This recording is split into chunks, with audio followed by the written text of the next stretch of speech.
भुवनेश्वर रे आपण डीजे बजाई विवाह करने चाहूंट कि टिके सतर्क हो जातु कहीं डीजे बाजुथिबो आ सेही समय रे पुलिस आपण गाड़ी को टाणी थाना रखुथिबो। ए घटना घटी बड़गड़ थाना अंचल रे जो समय रे विकटाल शब्द करी छाती पटा साउंड बाहर करुले से समय रे ए डीजे गाड़ी को एठी सीज करा जायछि। जो समय रे डीजे गाड़ी नेकी आसुथिले जने बर एवं रास्ता को जाम करिकी सेही जगह रे डीजे बजाउथिले एवं एथिरु धुआं मध्य बाहर करुथिले जा कुहा जाउछि जे डीजे को संपूर्ण भाव में बंद करा जायछि। 60 डेसिबल भितरे आपण डीजे बजाई पारिबे किंतु डीजे एतेबेले आसीतिला सेही समय रे बरजात्री माने अति जोर रे शब्द करके रास्ता ऊपर जाउथिले जाकु नेकी बंद करागला एवं हठात पीसीआर वैन पहुंची याकु बंद करबा सहित थाना को घोषाड़ी थिला। अधा रास्ता थिला जो पहुंचिया पाई कि कन्या को घरे किंतु अधा रास्ता रु बंद कराला डीजे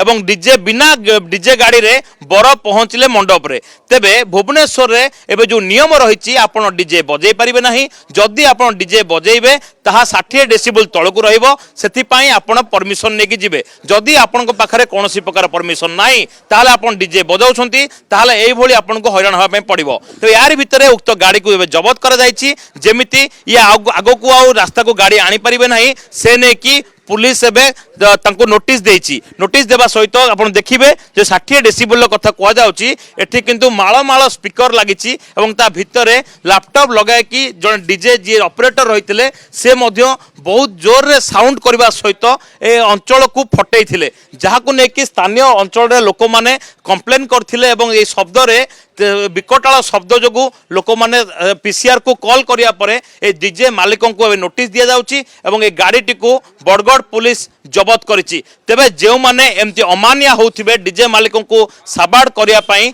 पुलिस एबे नुआ पदक्षेप आरंभ करिछि। जेउ समय रे डीजे बैन को नेकी गोटे बड़ कथा देखिया को मिलिथिला जाकु नेकी तुम्बी तूफान हेतिला। डीजे रो मालिक माने कमिश्नरेट ऑफिस आगो को मध्य आस्तिले किंतु पुलिस थिला नछोड़ बंधा। जदि आपण बेआईन भाव डीजे बजेबे ताहाले आपण को बांधिबो पुलिस एवं डीजे गाड़ी को सीज करिवो। केवल पवित्र पुष्टिंग सौभाग्य परिडा कनेक्ट न्यूज।